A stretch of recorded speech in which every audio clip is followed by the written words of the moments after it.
15 নভেম্বরের মধ্যেই নির্বাচনী আইন শৃঙ্খলা প্রস্তুতি শেষ করার নির্দেশ প্রধান উপদেষ্টার।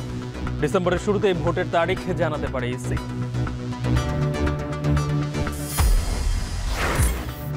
জামাতের 300 আসনে প্রাথমিক প্রার্থীর বেশিরভাগই তরুণ ও সাবেক ছাত্র শিবির নেতা। উদার রাজনৈতিক চিন্তা থেকেই মনোনয়ন। দক্ষ নেতৃত্বের মধ্যে যে রাষ্ট্রটাকে নতুন বাংলাদেশ পরিচালনায় যোগ্য বানাবো, সেই ধরনের লিডারশিপ কিন্তু আমরা এখনই কিন্তু রিক্রুট করছি, বাছাই করছি। জলবায়ুর পরিবর্তনে ময়মনসিংহে বাড়ছে ডেঙ্গুর সংক্রমণ। হাসপাতালে ধারণ ক্ষমতার কয়েক গুণ রোগী। নির্মাণাধীন ভবন ও ড্রেনে মিলছে এডিসের লার্ভা। ফেনীতে অপরিকল্পিত নগরায়নে কমছে কৃষি জমি, বাড়ছে উষ্ণতা। খাদ্য উৎপাদনে বিরূপ প্রভাব।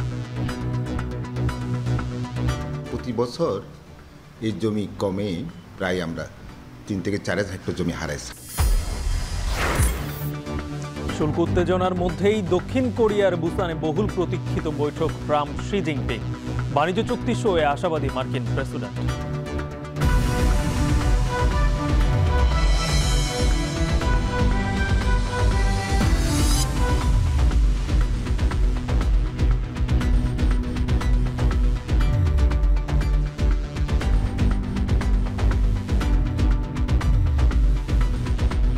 স্বাগত। এখন বাজারে শুনছিলেন শিরোনাম। পুরো আয়োজন জুড়ে সঙ্গে আছি গালিব ইবনে রিয়াজ। নির্বাচনকে কেন্দ্র করে 15 নভেম্বরের মধ্যে আইন শৃঙ্খলা বাহিনীর প্রস্তুতি ও আনসার বাহিনীর ট্রেনিং সহ এ ধরনের কার্যক্রম শেষ করার নির্দেশনা দিয়েছেন প্রধান উপদেষ্টা। যমুনায় এক উচ্চ পর্যায়ের বৈঠকে নির্দেশনা দেন তিনি। পরে ফরেন সার্ভিস একাডেমিতে প্রেস সচিব জানান, নির্বাচন বানচালে দেশি বিদেশি চাপ সামাল দিতে সর্বোচ্চ প্রস্তুতি রাখার নির্দেশও দিয়েছেন প্রধান উপদেষ্টা। সাদা তবরের প্রতিবেদনে বিস্তারিত। ত্রয়োদশ জাতীয় সংসদ নির্বাচন যতই ঘনিয়ে আসছে ততই ইসির পাশাপাশি আইন শৃঙ্খলা বাহিনীর প্রস্তুতিও বাড়ছে। বুধবার এ বিষয়ে অগ্রগতি জানাতে ও প্রয়োজনীয় নির্দেশনা দিতে সংশ্লিষ্টদের সঙ্গে বৈঠক করে প্রধান উপদেষ্টা ডক্টর মোহাম্মদ ইউনূস।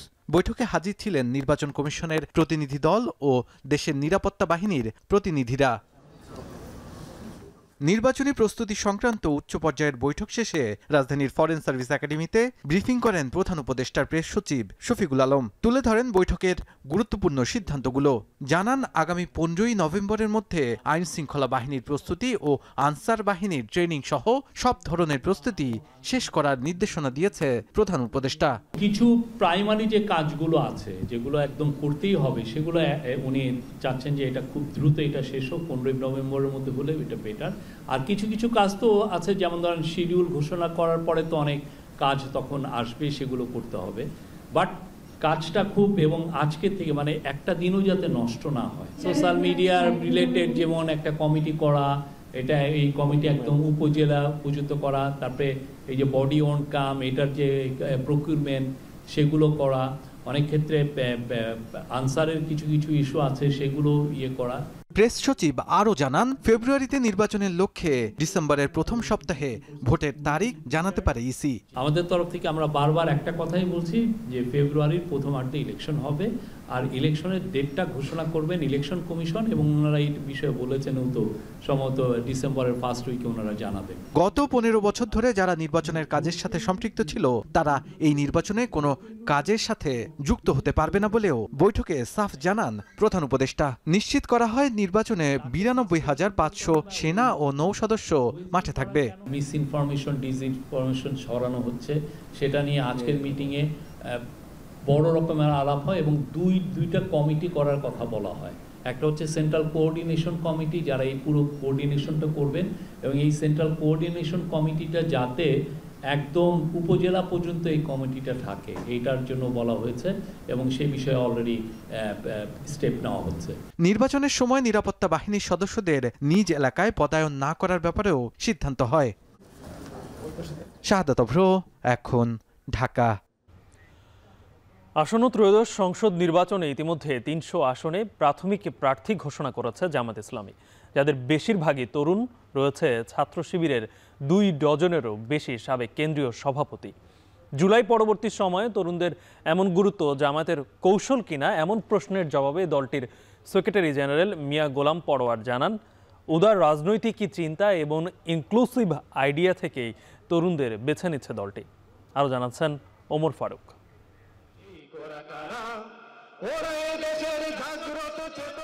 বাংলাদেশের রাজনৈতিক প্রেক্ষাপটে নানান চড়াই উতরাই পেরিয়ে ইতিহাসের সেরা সময় পার করছে বাংলাদেশ জামায়াত ইসলামী। বিগত ১৬ বছরে যুদ্ধাপরাধের অভিযোগে দলের শীর্ষ ১১ নেতার মৃত্যুদণ্ড, নানা দমন পীড়নের পথ পেরিয়ে জুলাই গণঅভ্যুত্থানের পর নতুন উদ্যমেই এগিয়ে যাচ্ছে দলটি। ৫ দফা দাবিতে রাজপথে সরব থাকলেও ইতিমধ্যে ভোটের মাঠেও পিছিয়ে নেই কোনোভাবে। এরই মধ্যে ৩০০ আসনে প্রার্থীও চূড়ান্ত করেছে দলটি।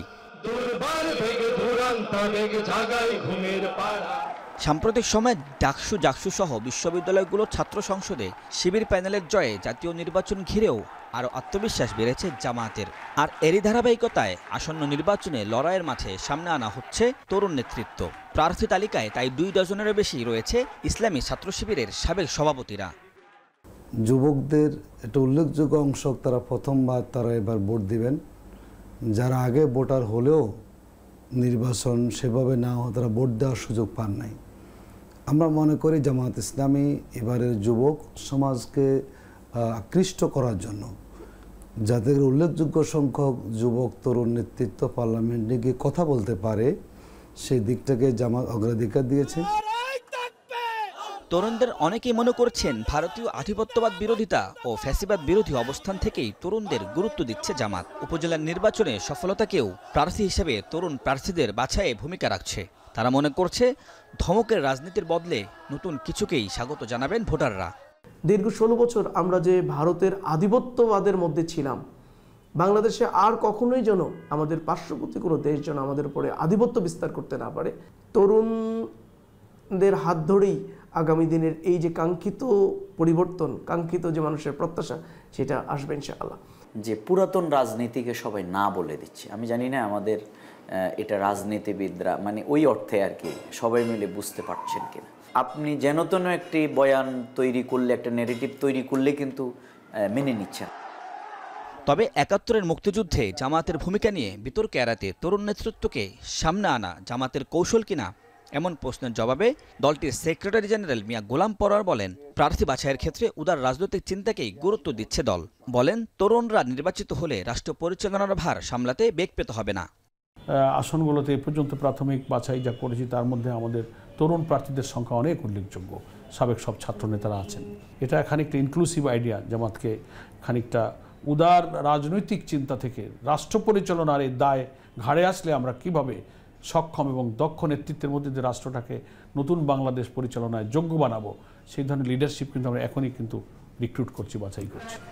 প্রার্থীদের দক্ষতা যোগ্যতার পাশাপাশি ইনক্লুসিভ ধারণা থেকে তরুণদের গুরুত্ব দেওয়ার কথা জানান জামায়াতের সেক্রেটারি জেনারেল। ওমর ফারুক, এখন, ঢাকা। দক্ষিণ কোরিয়ার বুসানে বহুল প্রতীক্ষিত বৈঠকে বসেছেন মার্কিন প্রেসিডেন্ট ডোনাল্ড ট্রাম্প ও চীনা প্রেসিডেন্ট শি জিনপিং। সরাসরি যুক্ত হচ্ছে।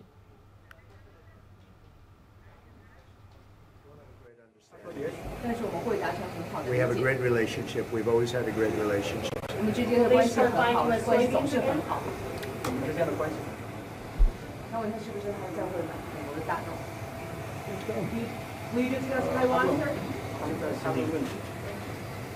Which way?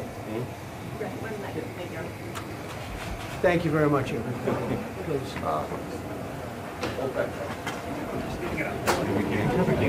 Wait, nobody else is going to the meeting. Nobody else. No. Everybody stay. Stop. The chief protocol is under. The chief protocol.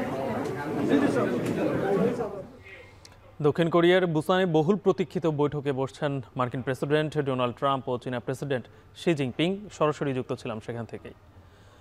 জলবায়ু পরিবর্তনে ডেঙ্গুর ধরন পরিবর্তন হওয়ায় ময়মনসিংহ মেডিকেল কলেজে ক্রমেই বাড়ছে রোগীর সংখ্যা। 25 শয্যার বিপরীতে ভর্তি থাকছে 3 থেকে 4 গুণ বেশি রোগী। চলতি বছর ডেঙ্গু আক্রান্ত হয়ে প্রাণ হারানো 11 জনের মধ্যে অক্টোবরে মৃত্যু হয়েছে 5 জনের। পরিস্থিতি সামাল দিতে হিমশিম অবস্থা চিকিৎসকদের। এদিকে সিটি কর্পোরেশন এলাকার নির্মাণাধীন ভবনে জমে থাকা পানি ও ড্রেনে মিলছে এডিসের লার্ভা। ইমতিয়াজ আহমেদের প্রতিবেদন, ছবি তুলেছেন জাহাঙ্গীর আকন্দ। 1000 শয্যার বিপরীতে গড়ে প্রতিদিন অন্তত 4000 রোগী এভাবেই চিকিৎসা নেন ময়মনসিংহ মেডিকেল কলেজ হাসপাতালে। শয্যা সংকুলানে যাদের বেশিরভাগেরই জায়গা হয় বারান্দার মেঝেতে। এদিকে বর্তমানে তিল ধারণের ঠাঁই নেই ডেঙ্গু ওয়ার্ডেও। সুব্রত সাহা শিক্ষকতা করেন ময়মনসিংহ জেলা স্কুলে, থাকেন নগরীর ডিবি রোডে একটি বাসায়। ডেঙ্গু আক্রান্ত হলে দ্রুত প্লাটলেট কমতে থাকায় ভর্তি হয়েছেন মেডিকেলে। তবে চরম শয্যা সংকট থাকায় কোনো মতে চেয়ারে বসে নিচ্ছেন স্যালাইন। গা ব্যথা, হাঁটু ব্যথা, কোমর ব্যথা, আর খাবারে একেবারে অরুচি। প্রতি সেকেন্ডে রুগী আসতেছে, কিন্তু তাকে ভর্তি করার মতো আসলে ওই যে জায়গাটা, এই জায়গাটা একটু বাড়াইতে হবে, মানে এক্সটেনশন করতে হবে এই মুহূর্তে। বসে বসে স্যালাইন দিতে হচ্ছে একজন রুগীকে। এই পরিস্থিতিতে সরকারের দৃষ্টি আকর্ষণ করছি যেন রুগীরা অন্তত একটি শুয়ে তার চিকিৎসাটা নিতে পারে, স্যালাইনটা নিতে পারে। ময়মনসিংহে প্রতিদিনই বাড়ছে ডেঙ্গু আক্রান্ত রোগীর সংখ্যা। শয্যার তুলনায় 3 থেকে 4 গুণ রোগী প্রতিদিন চিকিৎসা নিচ্ছেন মেডিকেলের ডেঙ্গু ওয়ার্ডে। সংশ্লিষ্টরা বলছেন, আগে রাজধানী বা আশেপাশের জেলা থেকে আক্রান্ত হয়ে রোগী ভর্তি হলেও বর্তমানে সংক্রমণ বাড়ছে স্থানীয় পর্যায়ে। এখানে ক্লিনিকে গেলাম, যাওয়ার পরে রক্ত পরীক্ষা করলাম, ওরা বললো ডেঙ্গু। শুক্রবার থেকে এই জ্বরটা আমার, পরে আপনার শনিবারে আজকে চরপাড়া মোড়ে ক্লিনিকে গেছি, অন্য টেস্ট মেস করাইছি, পরে বলছে যে ডেঙ্গু। আগে ডেঙ্গু রোগী আসলে আমরা জিজ্ঞেস করতাম যে ঢাকা থেকে আসছেন কিনা, এখন কিন্তু এইটা না, এখন এখানে লোকালি যারা আছে তারাও ডেঙ্গু রোগে আক্রান্ত হইতেছে। বেশিরভাগ রোগী আসলে জ্বর নিয়ে আসতেছে, আর একদম শেষ মুহূর্তে যে সব রোগী আসতেছে তা কিন্তু না, অনেক আর্লি স্টেজে চলে আসতেছে এবং প্যানিক হয়ে চলে আসতেছে। অবশ্যই মশারি টানায় ঘুমাইতে হবে, মশারি যেন না কামড়ায় সকালবেলা এবং সন্ধ্যাবেলা, এই সময়টা সতর্ক থাকতে হবে। পরিসংখ্যান বলছে, চলতি বছরের জানুয়ারি থেকে আগস্ট পর্যন্ত ডেঙ্গু আক্রান্ত হয়ে ময়মনসিংহ মেডিকেলে চিকিৎসা নিয়েছে 326 জন, আর গেল 2 মাসে চিকিৎসা নিয়েছে আরও 937 জন। চলতি বছর ডেঙ্গু আক্রান্ত হয়ে প্রাণ হারানো 11 জনের মধ্যে অক্টোবরে মৃত্যু হয়েছে 5 জনের। তাই সার্বিক পরিস্থিতি বিবেচনায় ডেঙ্গু ওয়ার্ডে শয্যা বাড়ানোর কথা জানালেন হাসপাতালটির সহকারী পরিচালক। ময়মনসিংহ যে মেডিকেল কলেজ হাসপাতাল, সেখানে হইতেছে যে সবচেয়ে রোগীর লোড সবচেয়ে বেশি। তো সেই সাপেক্ষে যে ডেঙ্গু যে আমাদের ওয়ার্ড, এখানে আমাদের ডেডিকেটেড ডেঙ্গু ওয়ার্ড, সেখানে আমাদের ইতিমধ্যেই আমাদের হইতেছে যে রোগীর সংখ্যা বাড়তেছে। তাদের যাতে সুচিকিৎসা হয়, আমরা যাতে সেটা ভালোভাবে ম্যানেজ করতে পারি, ইতিমধ্যে আমরা যারা ম্যানেজমেন্ট আছে সকলের সঙ্গে কথা বলছি এবং আমরা সেটা এক্সটেনশন করব। ডেঙ্গুর প্রকোপ বাড়লেও নেই পর্যাপ্ত মশক নিধন কার্যক্রম। বিভিন্ন এলাকায় নির্মাণাধীন ভবনে যত্রতত্র জমে আছে পানি, যেখানে তৈরি হচ্ছে মশার লার্ভা। নগরীর বেশিরভাগ ড্রেনের চিত্র এমনই। সিটি কর্পোরেশনের অভিযানে নগরীর বাউন্ডারি রোড, নতুন বাজার, আকুয়া সহ বিভিন্ন স্পটে অহরহ মিলছে এডিসের লার্ভা। একদিন আসছিল ওই যে ভগার মেশিন দিয়ে স্প্রে দিয়ে মশার জন্য যে স্প্রে মেডিসিন করে গেল, কোনো রকম দেওয়া পর চলে গেল। আমি ভাবছিলাম যে আমি ডাকে নিয়ে আমার এলাকায় দেবো, কিন্তু তাকে আর পাই নাই। এদিকে সিটি কর্পোরেশন জানিয়েছে, মশক নিয়ন্ত্রণে চলছে ক্র্যাশ প্রোগ্রাম। জলাশয় পরিষ্কারেও নেওয়া হয়েছে উদ্যোগ। পরিস্থিতি সামাল দিতে সচেতনতা বাড়ানোর বিকল্প নেই বলছেন প্রশাসক। সিটি কর্পোরেশনকে মূলত এই ড্রেন পরিষ্কার করার দায়িত্ব নিতে হবে। ড্রেন পরিষ্কার করা, ড্রেনে রীতিমতো লার্ভাসাইড এবং অ্যাডাল্টিসাইড ব্যবহার করা, এটা অবশ্যই সিটি কর্পোরেশনকে আরও ব্যাপকভাবে জোরদার করতে হবে কার্যক্রমগুলোকে। সিটি কর্পোরেশন গত 18 তারিখে শুরু করেছে, ক্র্যাশ প্রোগ্রামটা চলছে। আমরা এই মুহূর্তে আমাদের কাছে এই ডাটাটা নাই যে 18 তারিখ থেকে শুরু করার পরে এটার মানে পার্সেন্টেজটা কমেছে না বেড়েছে, বাট কার্যক্রমটা করা হয়েছে, বেগবান করা হয়েছে। নিয়মিত কার্যক্রমের অংশ হিসাবে আজকে আমরা মোবাইল কোর্ট পরিচালনা করছি। 2টা নির্মাণাধীন ভবনে আমরা লার্ভাসনা পেয়েছি, সেটা মোবাইল কোর্ট পরিচালনা করা হয়েছে। পাশাপাশি সকালবেলা লার্ভিসাইড, বিকালবেলা অ্যাডাল্টিসাইড প্রয়োগ হচ্ছে এবং জনগণকে সচেতন করার জন্য আমরা লিফলেট বিতরণ করছি, পাশাপাশি আমরা মাইকিং করছি। 2024-25 অর্থবছরে মশক নিধনে সিটি কর্পোরেশনের বাজেট ধরা হয়েছে 1.5 কোটি টাকা। এর মধ্যে ব্যয় করা হয়েছে অর্ধ কোটি টাকা। ইমতিয়াজ আহমেদ, এখন, ময়মনসিংহ। একসময়ের কৃষি নির্ভর ভাটির সবুজ শ্যামল জনপদ ফেনী, প্রবাসী আয়ের স্রোতে পালে লেগেছে হাওয়া। শহর ও গ্রাম জুড়ে উঠছে দালান, শপিং কমপ্লেক্স ও কলকারখানা।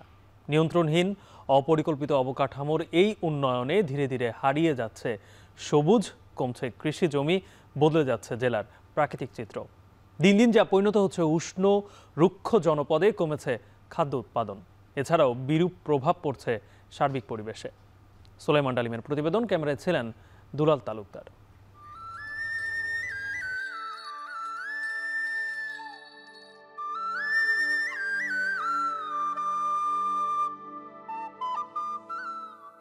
ফসলের মাঠ, চোখ জুড়ানো সবুজ, প্রজাপতির ওড়াওড়ি কিংবা অস্ত যাওয়া সোনালী সূর্য, সব যেন এখন ফিকে, হারিয়ে যাচ্ছে উন্নয়নের নামে ইট সিমেন্টের অবকাঠামোর চাপে।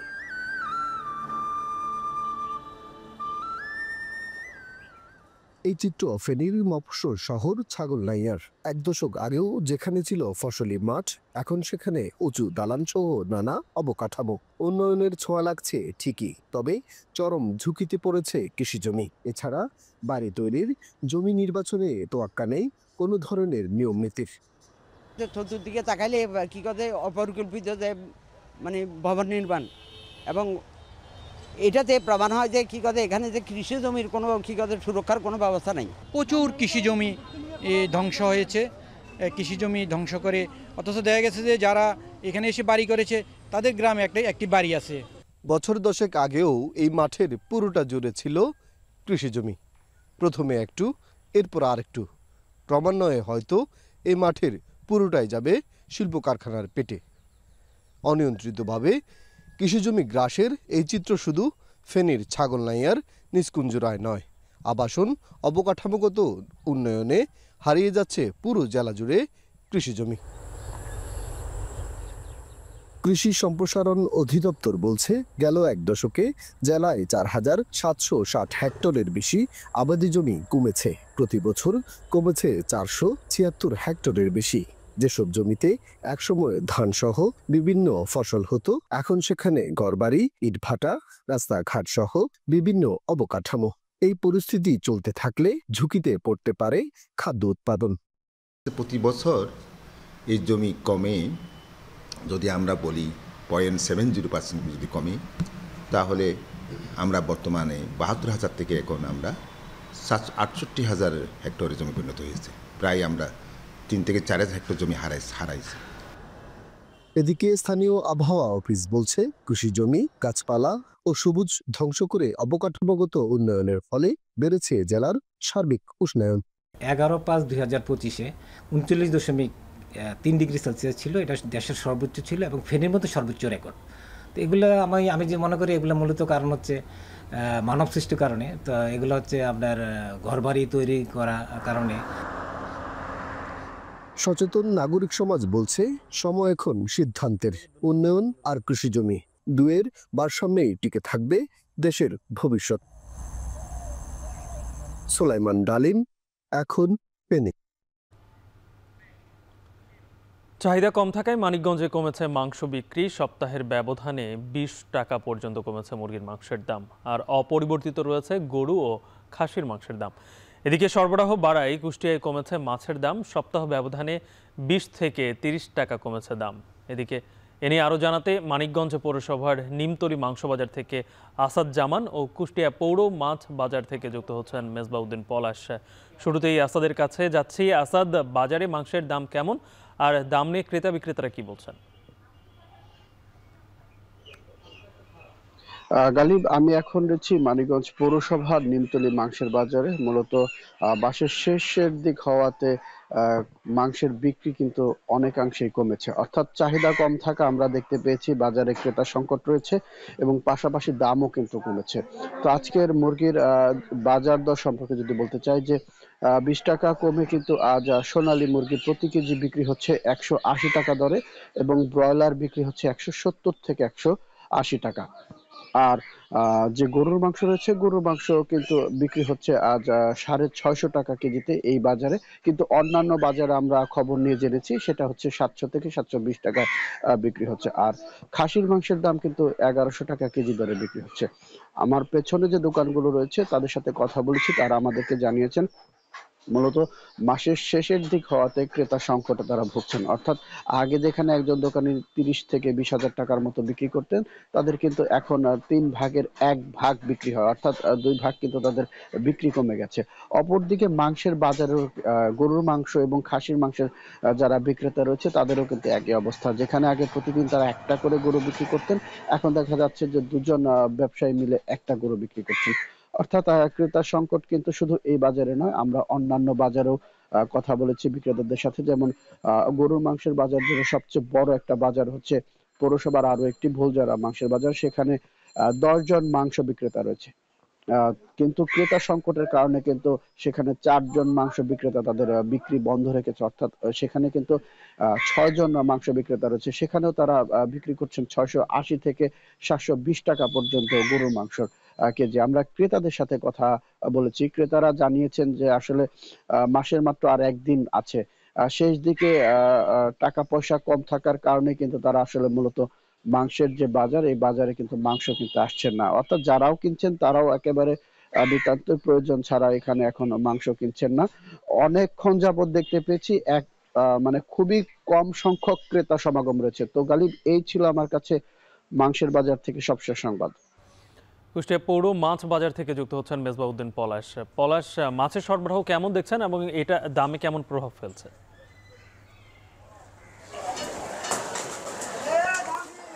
গালিব, মাছের সরবরাহ বেড়েছে এবং বাড়ার কারণে কিন্তু সব ধরনের মাছের দাম কিন্তু কমেছে। আমি ঘুরেছি সকাল থেকে, কিন্তু মাছ বাজারে রয়েছি।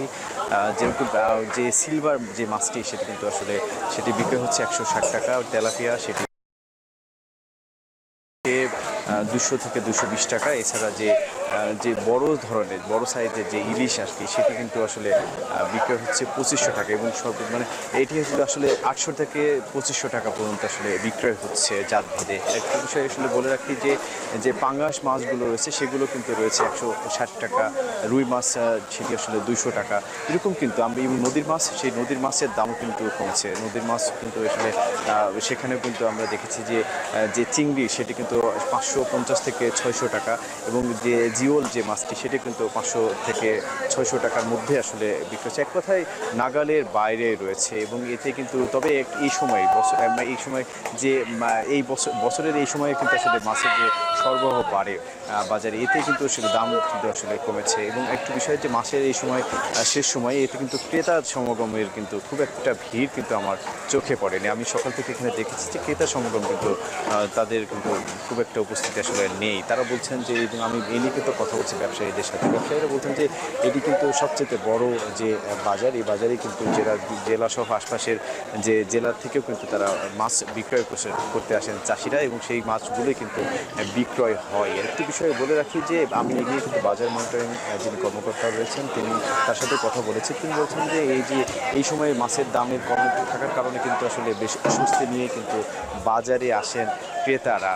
আরেকটু বলে রাখি যে এই যে দেখছেন যে আমার পেছনে দেখছেন যে এটি কিন্তু কুষ্টিয়া সহ আসলে আশপাশের যে জেলার কিন্তু অন্যতম একটি বাজার। এই বাজার থেকে কিন্তু যে জেলা সহ আশপাশের যে গ্রামগঞ্জে রয়েছে সেখান থেকে কিন্তু আসলে চলে যায় এখান থেকে যে মাছগুলো, সেইগুলো কিন্তু যে সাধারণ যারা ক্রেতারা আছেন তারা সেখান থেকে ক্রয় করেন। এই ছিল আমার কাছে কুষ্টিয়া থেকে গালিব। মাছ ও মাংসের বাজারের খবর জানাচ্ছিলেন সহকর্মীরা। রাতে সাময়িক বন্ধের পর সকাল থেকে আবারও উত্তরা থেকে মতিঝিল পর্যন্ত মেট্রো রেল চলাচল স্বাভাবিক হয়েছে। গেল রোববার দুপুরে ফার্মগেট স্টেশনের পশ্চিম পাশের পিলার ও ওড়াল পথের সংযোগে থাকা বেয়ারিং প্যাড খুলে পড়ে দুর্ঘটনার পর বুধবার রাতে পুনরায় কিছুটা কম্পন অনুভূত হওয়ায় নিরাপত্তার স্বার্থে রাত 9:15 থেকে আগারগাঁও থেকে শাহবাগ অংশে মেট্রো চলাচল বন্ধ করে দেওয়া হয়। তবে এ সময় মতিঝিল থেকে শাহবাগ এবং উত্তরা থেকে আগারগাঁও অংশে মেট্রো রেল চলাচল অব্যাহত ছিল। লাইন স্বাভাবিক হওয়ায় সকালে আবারও স্বাভাবিক হয় মেট্রো চলাচল।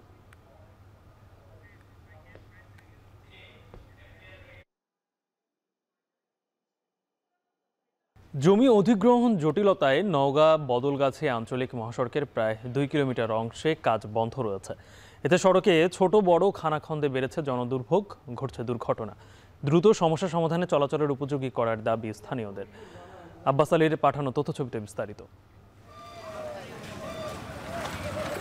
জমি অধিগ্রহণ জটিলতায় থমকে আছে নওগাঁ বদলগাছি আঞ্চলিক মহাসড়কের উন্নয়ন কাজ। 7 কিলোমিটার সড়কের প্রায় 2 কিলোমিটার জুড়ে খানাখন্দের সৃষ্টি হয়েছে। জনদুর্ভোগের সঙ্গে পাল্লা দিয়ে ঘটছে দুর্ঘটনা। স্থানীয়রা বলছেন সবচেয়ে বেহাল সদরের ঠ্যাংভাঙ্গা মোড়, পাহাড়পুর বাজার ও কীর্তিপুর বাজার অংশ। চলতি বছরের 6 সেপ্টেম্বর নির্ধারিত সময়সীমা পেরিয়ে গেলেও এখনও শেষ হয়নি সড়কটির উন্নয়ন কাজ।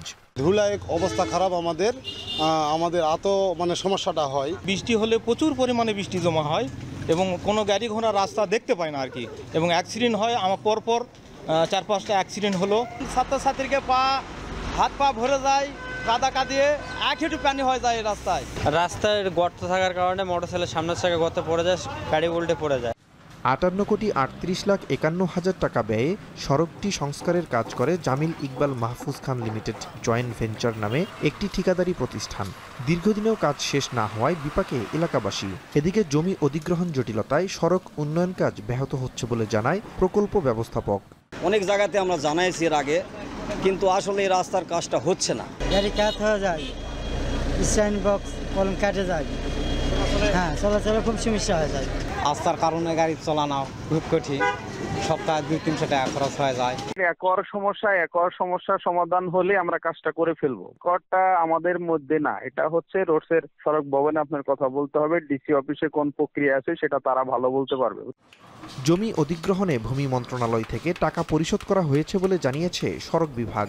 অন্যদিকে দ্রুত সংকট কাটিয়ে সংস্কার কাজ শেষ হওয়ার কথা জানায় জেলা প্রশাসন।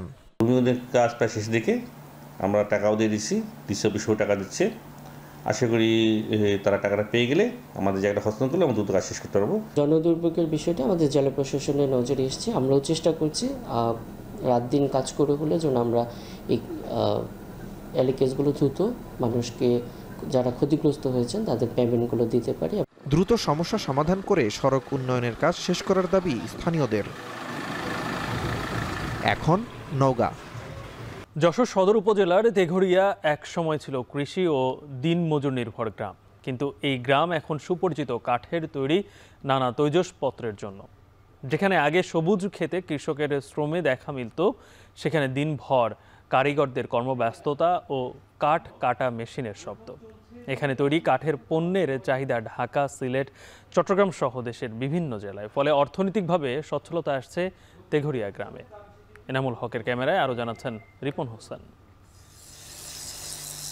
যশোর সদরের তেঘরিয়া গ্রামের বাসিন্দা একরামুল হোসেন 34 বছর ধরে করেছেন তাঁতের গামছা বুননের কাজ। এতে জীবনযাপনে হিমশিম খাওয়ায় 2018 সালে পেশা বদল করে কাঠের নানা পণ্য তৈরি শুরু করেন। ধীরে ধীরে কাঠের খুন্তি, চামচ, লেবুর রস বের করার চাপ যন্ত্র, ডাল ঘুঁটনি তৈরি করে নিজের ভাগ্য বদলে ফেলেছেন তিনি। গড়ে তুলেছেন কারখানা। একরামুলের মতো তেঘরিয়া গ্রামের অন্তত 26 উদ্যোক্তা গড়ে তুলেছেন এমন কারখানা। চিন্তা করলাম যে পরিবর্তন ঘটানো যায় কি করে, তা ওই পড়াটা করে ছোটোর পড়ায় ওখান থেকে আমি এই কাজ শিখলাম। শিখে আমি নিজে এখন বাড়ি কারখানা করি, আবার 10-12 জন লোকে কাজ করে, আর আমিও করি। একজন 700-800 টাকা আয়ও করতে পারে, আমিও 1000 মতন টাকা আয় করতে পারি। 2012 সালে ওই গ্রামের সুবোধ রায়ের কারখানা থেকে শুরু হয় কাঠের তৈজসপত্র তৈরির কাজ। তার কারখানা থেকে এরই মধ্যে 50 জন কাজ শিখে নিজেরাই কারখানা গড়ে তুলেছেন, নয়তো অন্যের কারখানায় কাজ করছেন।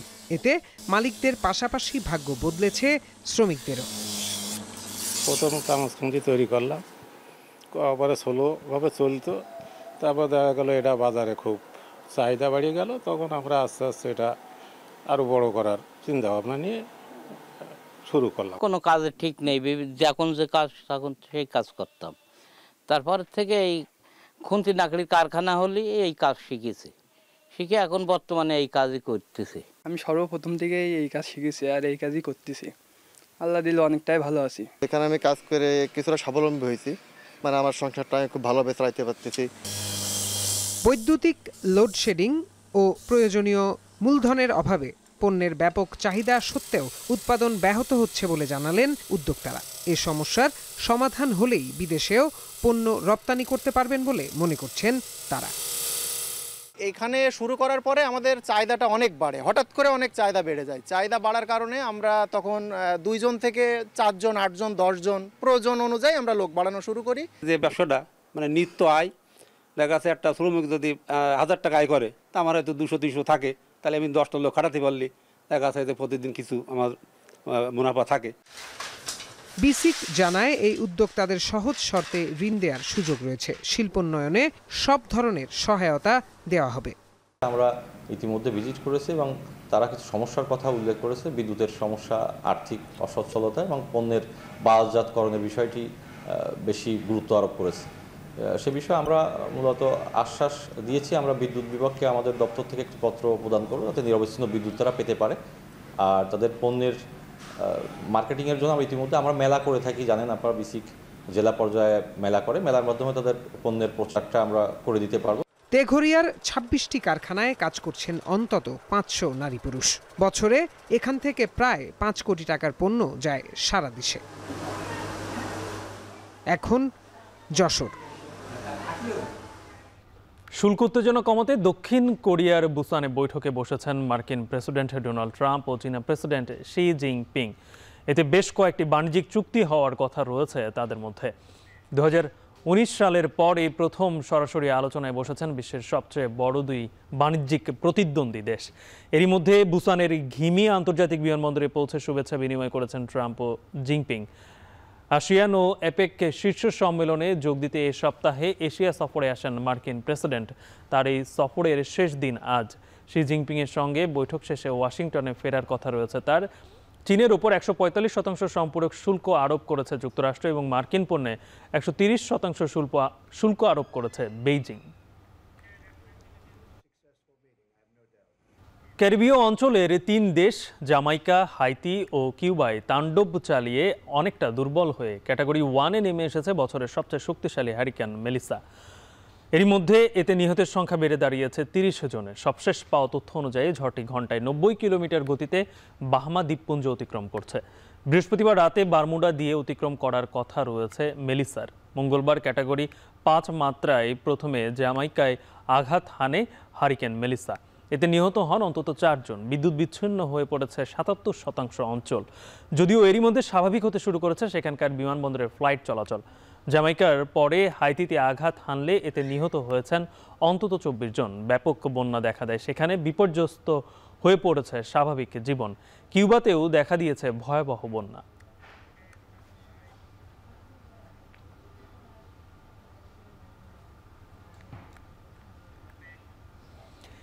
$3 কোটি রুপি খরচে দিল্লিতে ক্লাউড সিডিং বা মেঘের বীজ ছড়িয়েও বৃষ্টির দেখা না পাওয়ায় দীর্ঘমেয়াদী পরিকল্পনা করছে ভারত। শীতের 4 মাসে 25 কোটি রুপি ব্যয়ে দিল্লিতে 12 বার কৃত্রিম বৃষ্টিপাতের চেষ্টা চালাতে চায় Indian institute of technology IIT। বায়ুর দূষণে এই প্রচেষ্টায় খরচ করা অর্থকে লোকসান হিসেবে দেখতে চায় না কর্তৃপক্ষ। আরও জানাচ্ছেন তৌহিদুর রহমান। ভয়াবহ বায়ুদূষণে দম নেয় যেন তাই। প্রতি বছরের মতো এবারও দীপাবলির পর বিষাক্ত বাতাসে হাঁসফাঁস অবস্থা দিল্লির জনজীবন। 29 অক্টোবরও ভারতের রাজধানীর বায়ুমান সূচক 300-র উপরে রেকর্ড করা হয়েছে, যা খুব খারাপ হিসেবে বিবেচনা করা হয়। এতে করে মারাত্মক শ্বাসকষ্ট, চোখ জ্বালা ও গলা ব্যথার মতো সমস্যায় ভুগছে দিল্লির মানুষ। ऐसा लग रहा है कि मास्क पहन के ही बाहर आना चाहिए और पानी ज़्यादा पीना चाहिए। ये सब लगा 2-3 दिन से घूम रहा हूँ मैं। हंकी में हल्का सा थोड़ा जलन भी हो रही है। जैसे बहुत कुछ आप जो पोल्यूटेड एयर है उसको लेते हो अंदर, तो कभी कभी लगता है कि इस टाइम पे फिजिकल एक्सरसाइज बंद कर देनी चाहिए एंड शुड बी घर में ही रहना चाहिए हमारे को। এমন পরিস্থিতিতে ঢাকঢোল পিটিয়ে দিল্লির আকাশে কয়েক দফা ক্লাউড সিডিং বা মেঘের বীজ ছড়িয়েও ব্যর্থ হল বিজেপি সরকার। কোটি কোটি রুপি খরচ করেও বায়ু দূষণ কমাতে ঝরানো সম্ভব হয়নি বৃষ্টি। এর জন্য বাতাসের কম আর্দ্রতাকে দুষছে Indian institute of technology IIT কর্তৃপক্ষ। বিমান দিয়ে মেঘের বীজ বপনে 3 কোটি 20 লাখ রুপি খরচ করে সফলতার দেখা না পেলেও থমকে যাচ্ছে না চেষ্টা। প্রচেষ্টা চলছে পুরো শীতকালে ক্লাউড সিডিং অব্যাহত রাখার। জানা গেছে প্রতিবার ক্লাউড সিডিংয়ে খরচ হবে ৬০ লাখ রুপির বেশি। সেই হিসেবে ৪ মাসে ১২ বার কৃত্রিম বৃষ্টিপাতে মেঘের বীজ বপনে ব্যয় হবে অন্তত ২৫ কোটি রুপি। এই অবস্থায় বায়ু দূষণ কমাতে ক্লাউড সিডিংয়ে সরকার বরাদ্দ আরও বাড়াবে বলে প্রত্যাশা ইন্ডিয়ান ইনস্টিটিউট অব টেকনোলজি IITর। বায়ু দূষণের এই প্রচেষ্টায় খরচ করা অর্থকে লোকসান হিসেবে দেখতে চায় না কর্তৃপক্ষ। ক্লাউড সিডিং হলো আবহাওয়া পরিবর্তনের একটি কৌশল, যা বেশিরভাগ ক্ষেত্রে শুষ্ক অঞ্চলে কৃত্রিমভাবে বৃষ্টিপাতের জন্য করা হয়। এর জন্য ব্যবহার করা হয় বিমান ও ড্রোনের, যার মাধ্যমে মেঘের উপর সিলভার আয়োডাইড, পটাশিয়াম আয়োডাইড বা শুষ্ক বরফের মতো রাসায়নিক পদার্থ স্প্রে করা হয়। এই রাসায়নিক কণাগুলো মেঘের জলকণাকে একত্রিত হতে সাহায্য করে, যা সফল হলেই হয় বৃষ্টি। দিল্লিতে প্রথম ক্লাউড সিডিং এর পরীক্ষা চালানো হয়েছিল ১৯৫৭ সালে। এরপর ১৯৭২ সালে আরেকবার এই প্রচেষ্টা চালানো হয়েছিল। ক্লাউড সিডিং এর ট্রায়াল নিয়ে মিশ্র ফলাফলের ইতিহাস আছে বিশ্বজুড়ে। তৌহিদুর রহমান, এখন বিশ্ব। দারফুরে এল ফাশর ঘাঁটি থেকে সেনাবাহিনী পিছু হটার পরও হত্যাযজ্ঞ চালানোর অভিযোগ উঠেছে সুদানের আধাবাসিক বাহিনী RSF এর বিরুদ্ধে। মাত্র ৪৮ ঘন্টায় হাসপাতালে থাকা রোগীসহ ২,০০০-এর বেশি বেসামরিক মানুষ হত্যা করেছে তারা। এমন তথ্য তুলে ধরেছে সেনাবাহিনী ও জাতিসংঘ। নিন্দার ঝড় বইছে বিশ্বজুড়ে। তৌহিদুর রহমানের আরও এক প্রতিবেদন। ১৭ মাস অবরোধের পর সম্প্রতি দারফুরে থাকা সেনাবাহিনীর সবশেষ শক্ত ঘাঁটি এল ফাশর দখলে নেয় সুদানের আধাসামরিক বাহিনী RSF। এরপর সেখানে থাকা একটি হাসপাতালকেও টার্গেট করা হয়। খুব ঠান্ডা মাথায় খুন করা হয় হাসপাতালটির ৪৬০ রোগী ও কর্মীকে। প্রত্যক্ষদর্শী বেশ কয়েকজন স্থানীয় বাসিন্দার বরাতে এমন তথ্য তুলে ধরেছে জাতিসংঘের বিশ্ব স্বাস্থ্য সংস্থা। আর সেনাবাহিনীর তথ্য বলছে ২৬ ও ২৭ অক্টোবর মাত্র ৪৮ ঘন্টায় শহরটিতে সব মিলিয়ে ২,০০০ বেসামরিক নিরীহ মানুষকে হত্যা করেছে RSF সদস্যরা। এ তালিকায় ছিলেন অনেক স্বেচ্ছাসেবকও। For us, it's really horrific. Where we said we were horrified, shocked, devastated, and of course we condemn this kind of act. And Sudanese Red Crescent, since the beginning of the conflict, lost 21 colleagues. জাতিসংঘের অভিবাসন সংস্থা জানিয়েছে গত রোববার থেকে প্রায় ৩৫,০০০ মানুষ এল ফাশর থেকে পালিয়ে গেছেন। এমনকি বাস্তুচ্যুত হয়ে খোলা আকাশের নিচের বাসিন্দা হয়েছেন হাজার হাজার মানুষ। পালানোর পথে বেসামরিক নাগরিকদের উপরও আক্রমণ এবং যৌন নিপীড়নের খবরে নিন্দার ঝড় বইছে বিশ্বজুড়ে। RSF-এর উপর ক্ষোভ ঝেড়েছে সৌদি আরব, মিশর, কাতার, তুরস্ক, জর্ডান, যুক্তরাষ্ট্র ও ইউরোপীয় ইউনিয়ন সহ বিশ্বের বিভিন্ন দেশ ও সংস্থা।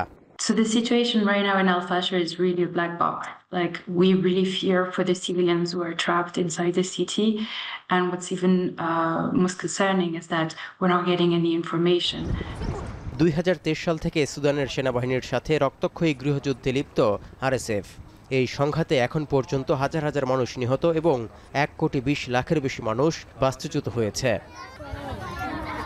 তৌহিদুর রহমান, এখন বিশ্ব।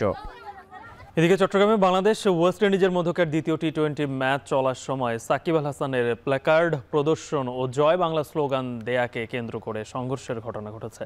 এ সময় ১০ জন আহত হয়েছেন। গুরুতর আহত মেহেদি হাসান, নুরুল হুদা ও স্বপন নামে ৩ জনকে ভর্তি করা হয়েছে চট্টগ্রাম মেডিকেল কলেজ হাসপাতালে। তারা জানান, খেলা চলাকালীন সময়ে গ্যালারিতে কিছু যুবক হঠাৎ সাকিব আল হাসানের প্ল্যাকার্ড প্রদর্শন করে। একই সাথে তারা জয় বাংলা ও সাকিব আল হাসানের পক্ষে স্লোগান দিতে থাকে। পাশে থাকা কয়েকজন এ সময় তাদের বাধা দিলে দুই পক্ষের মধ্যে সংঘর্ষ বাধে। এ সময় গ্যালারিতে উত্তেজনা ছড়িয়ে পড়ে। আহতদের অভিযোগ, এরা সবাই নিষিদ্ধ ছাত্রলীগ কর্মী ও সাকিব আল হাসানের অনুসারী। জয় বাংলা স্লোগান দেওয়ার পর তাদেরকে বাধা দিতে গেলেই সংঘবদ্ধ হয়ে হামলা করে। আহতদের মধ্যে কেউ কেউ এনসিপি কর্মী।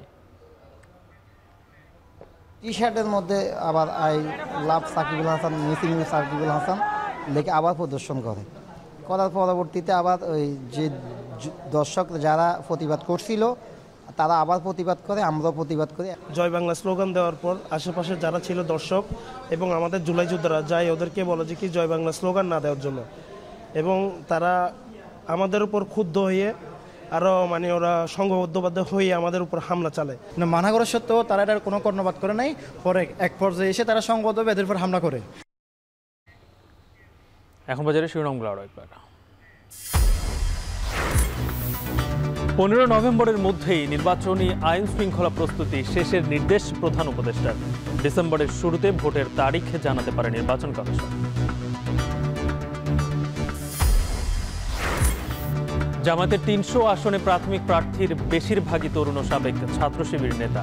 উদার রাজনৈতিক চিন্তা থেকেই মনোনয়ন। দক্ষ নেতৃত্বের মধ্যে যে রাষ্ট্রটাকে নতুন বাংলাদেশ পরিচালনায় যোগ্য বানাবো, সেই ধরনের লিডারশিপ কিন্তু আমরা এখনই কিন্তু রিক্রুট করছি, বাছাই। জলবায়ুর পরিবর্তনে ময়মনসিংহে বাড়ছে ডেঙ্গুর সংক্রমণ। হাসপাতালে ধারণ ক্ষমতার কয়েক গুণ রোগী। নির্মাণাধীন ভবন ও ড্রেনে মিলছে এডিসের লার্ভা।